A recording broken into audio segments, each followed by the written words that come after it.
Bitcoin के price में अब हमें एक बहुत ही बढ़िया पंप देखने मिल गया है, पर अब ये सवाल उठता है कि क्या ये पंप सही में एक रिवर्सल रैली बनेगी या फिर ये सिर्फ एक छोटी सी रिलीफ रैली बन के वापस से पलट जाएगी। अब यहाँ इस ब्रेकआउट के साथ बहुत सारी वॉल्यूम देखकर मैं बहुत ही खुश हुआ हूँ। ये एक बहुत ही बढ़िया साइन है इस मार्केट के लिए, पर थोड़ी देर साइडवेज ट्रेड करने के बाद हम देख ही सकते हैं कि वॉल्यूम धीरे धीरे वापस से नीचे जा रही है। अब इस डाउन ट्रेंड में से, इस ऊपर वाली ट्रेंड लाइन में से ब्रेकआउट करना इतने बढ़िया तरीके से, ये एक बहुत ही बढ़िया साइन है, क्योंकि ये डाउन ट्रेंड नवंबर 10 से चल रहा है, जब बिटकॉइन ने अपने ऑल टाइम हाई सेट किया था $69,000 पर।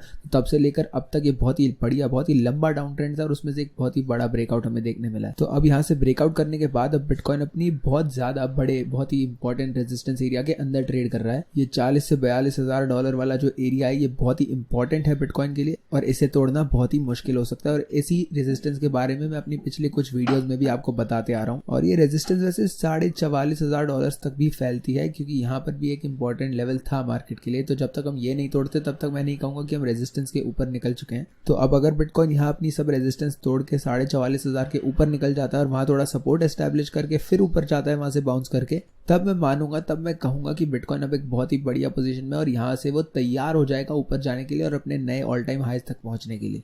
पर तब तक हमें रुक कर देखना पड़ेगा कि क्या चल रहा है मार्केट में, क्योंकि अभी हम उस लेवल पर पहुंचे नहीं। और अब भी एक काफी अच्छा चांस है कि मार्केट यहाँ से रिजेक्ट हो जाएगी, क्योंकि एक बहुत ही इंपॉर्टेंट रेजिस्टेंस एरिया है। तो यहाँ से एक रिजेक्शन मिलने का चांस इस समय काफी अच्छा है। और यहाँ से रिजेक्ट होना एक अच्छा साइन भी हो सकता है, क्योंकि यहाँ से इंपॉर्टेंट एरिया से रिजेक्ट होने के बाद अगर प्राइस नीचे जाएगा और इस पुरानी ट्रेंड लाइन को, जो इसे पहले रेजिस्टेंस दे रही थी, अगर ये इसे सपोर्ट में पलट दे तो वो मार्केट के लिए एक सबसे अच्छा साइन होगा, जहां से मार्केट फिर बाउंस होकर ऊपर जा सकती है। तो 40,000 से 42,000 वाली रेंज से रिजेक्ट होने के बाद अगर प्राइस यहाँ 38,000-39,000 वाली पिछली रेजिस्टेंस एरिया पर गिरता है, वहां से सपोर्ट लेकर वहां से बाउंस करके प्राइस फिर से उस लेवल को तोड़ के ऊपर निकलता है, तो ये सबसे अच्छा साइन होगा मार्केट के लिए। क्योंकि इस तरह के रेजिस्टेंस से सपोर्ट फ्लिप जो होते हैं वो किसी भी मार्केट के लिए बहुत स्ट्रांग होते हैं। और मुझे लगता है कि अगर ऐसा हमें देखने मिल गया तो उसके बाद बिटकॉइन के जो बुल्स हैं, जो चाहते हैं प्राइस ऊपर जाए, वो लोग एक बहुत ही अच्छी पोजीशन में होंगे प्राइस को ऊपर की तरफ और भी ज्यादा ड्राइव करने के लिए। यहाँ पर अब आप इस डेली चार्ट पर भी देख सकते हैं कि ये जो रेजिस्टेंस बॉक्स है, जो मैं आपको काफी समय से दिखा रहा हूँ, ये 40,000 से 42,000 वाला एरिया,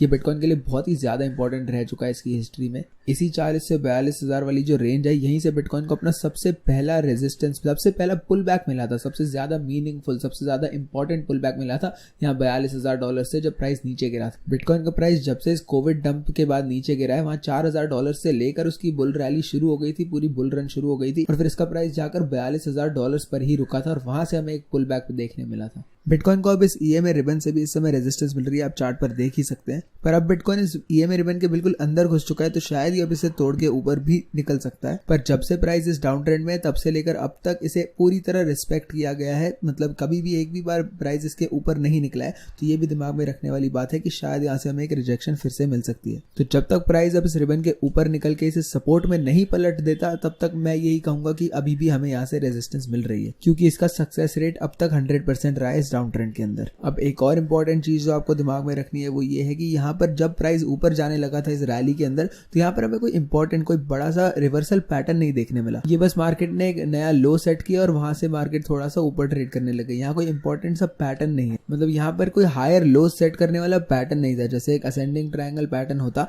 तो ऐसा कोई इंपॉर्टेंट सा पैटर्न नहीं है यहाँ पर। और हमारी 2018 की जो बेयर मार्केट थी, उसके बाद हमें रिवर्सल इसी तरह से देखने मिला था। हमारे पास एक पैटर्न था जिसके बाद फिर प्राइस ब्रेकआउट करके ऊपर जाना शुरू किया था, और अभी तो प्राइस सिर्फ यहाँ से रिवर्स होके सीधा रेजिस्टेंस की ओर बढ़ रहा है। तो फिर यहाँ पर कोई पैटर्न नहीं है जिसके बाद प्राइस ऊपर जाना शुरू करना चाहिए। और यहाँ पर मुझे ऐसा ही लग रहा है कि हो सकता है कि सब लोगों के सपने यहाँ चूर हो जाएंगे फिर से और प्राइस रिजेक्ट होकर फिर नीचे गिर जाएगा। ये सेटअप बिल्कुल ऐसा ही है इस समय, और प्राइस यहाँ से रिजेक्ट होकर फिर से नीचे गिर सकता है, फिर से अपने लोज को टेस्ट कर सकता है, शायद 30-33 हजार तक गिर जाए, या फिर शायद 29,000 से रिवर्स हो जाए, पर कहीं ना कहीं प्राइस गिरेगा ही अगर रिजेक्ट हुआ तो। अब हो सकता है कि हमें एक पुल बैक मिले ही ना और सीधा बिटकॉइन इस रेजिस्टेंस को तोड़ के ऊपर निकल जाए, ऐसा भी कभी कभी होता है। ये काफी रेयर चीज है, पर बिटकॉइन के चार्ट पर हमें कभी भी कुछ भी देखने मिल सकता है। अब मैं आपको वो 2018 वाले बेयर मार्केट का रिवर्सल दिखाना चाहता हूँ। ये देखिए, यहाँ पर हायर लोज थे, यहाँ पर एक असेंडिंग ट्रायंगल पैटर्न था, जिसके बाद ये बहुत ज्यादा सेंस बनती है कि बिटकॉइन इसको ब्रेकआउट करके यहाँ से रिवर्सल कर सकता है, और फिर हमें चार्ट पर बिल्कुल ऐसा ही देखने मिला। और 2018 में भी मैं इस मार्केट में एक्टिव था और उस समय मैंने यही ट्रेड लेकर इस पर बहुत ही बढ़िया 360% का प्रॉफिट कमाया था। तो इस वीडियो का मकसद यही है, मैं यही कहना चाहता हूँ कि अब हमें रुक कर देखना पड़ेगा कि इस चार्ट पर होता क्या है। ये ब्रेकआउट बहुत ही बढ़िया है हमारे लिए, अभी के लिए काफी अच्छा लग रहा है मुझे, क्योंकि यहाँ पर हमें इसके साथ वॉल्यूम भी आती हुई दिखी है, जो एक बहुत ही बढ़िया साइन है जिसकी मैं उम्मीद नहीं कर रहा था, पर हमें वॉल्यूम देखने मिल गई है, एक बहुत ही अच्छा साइन है हमारे लिए। और प्राइस एक बुलिश पैटर्न में से ब्रेकआउट करके ऊपर की तरफ निकला है और अब एक इंपॉर्टेंट रेजिस्टेंस एरिया को टारगेट भी कर रहा है। तो बुल्स के लिए चार्ट अब और भी ज्यादा अच्छा होता जा रहा है, पर हमें ये कुछ इंपॉर्टेंट चीजें हैं जो हमें दिमाग में रखनी है, जो मैंने आपको इस वीडियो में आज बताई है। क्योंकि बिटकॉइन अब एक बहुत ही इंपॉर्टेंट रेजिस्टेंस एरिया की ओर बढ़ रहा है, तो फिर एक रिजेक्शन यहाँ पर हमें बिल्कुल मिल सकती है। मैंने आपको वैसे पहले ही बता दिया था, अगर हम इस पीली लाइन के ऊपर निकल जाते हैं या 44,500 वाले लेवल के ऊपर निकल जाते हैं तो फिर चीजें बदल जाएगी और तब मैं कहूंगा कि मार्केट रिवर्स होना शुरू हो रही है। अब मैं आपको यहाँ फियर एंड ग्रीड इंडेक्स भी दिखा देना चाहता हूँ। अब ये मार्केट अब भी डरी हुई है, पर ये रीडिंग 33 की हो चुकी है और कुछ ही दिनों पहले ये रेटिंग थी 20 पर। मतलब मार्केट में जो डर है वो सीधा आप देख सकते हैं क्लियरली कि ये कम होता जा रहा है, और इसका साफ साफ यही मतलब है कि मार्केट में अब कॉन्फिडेंस भी वापस लौट रहा है। तो यही थी आज की फोर फ्लाइज की लाइव स्ट्रीम की हिंदी में समरी। अब अगर आपके पास समय हो तो आप फोर फ्लाइज के मेन अंग्रेजी वाले चैनल पर जाकर इसकी पूरी लाइव स्ट्रीम देख सकते हैं, वहां पर आपको काफी सारी जानकारी मिल जाएगी। अब अगर आप जानना चाहते हैं कि मैं किस एक्सचेंज पर ट्रेडिंग करता हूं, तो मैं बायबिट का इस्तेमाल करता हूं ट्रेडिंग के लिए। मेरे हिसाब से सबसे बढ़िया एक्सचेंज है, और यहाँ पर अगर आप मेरी लिंक का इस्तेमाल करके साइन अप करेंगे तो आपको कुछ बोनस भी मिलेगा, जिसका इस्तेमाल करके आप प्रॉफिट्स कमा सकते हैं और इन प्रॉफिट्स को बाहर भी निकाल सकते हैं। और इसके अलावा अगर आपको अपनी ट्रेडिंग को अगले लेवल पर लेकर जाना है तो फोर फ्लाइज वीआईपी के लिए स्टेप्स मैंने आपको डिस्क्रिप्शन में दे रखे हैं। तो मैं उम्मीद करता हूं आपको ये वीडियो पसंद आई होगी। वीडियो को लाइक कर दीजिए, चैनल को सब्सक्राइब कर दीजिए और मिलते हैं अगली वीडियो में।